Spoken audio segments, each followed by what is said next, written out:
ভাবতে পারছি না গাইস, এত বড় একটা চিংড়ি মাছ, জাস্ট একটু দেখুন।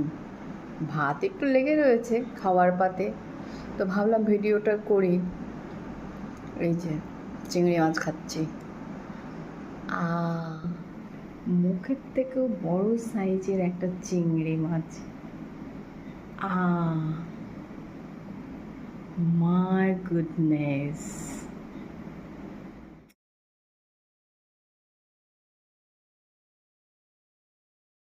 বলবো বুঝতে পারছি না, এটাকে ছাড়াবো।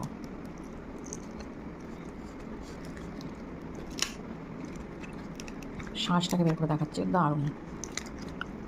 এটা আমি একা খাবো না, পাশে আমার হাজব্যান্ড বসে আছে, কিন্তু এরকম চিংড়ি আমি কোনোদিনও দেখিনি। আহা, এটা দেখতে পাচ্ছেন তো কি? এইবার এটাকে দেখুন, দেখুন। হ্যাঁ দেখুন, রয়েছে খাজানা। খাজানা খেতে হয় এইভাবে। আহা, এই যে দেখুন।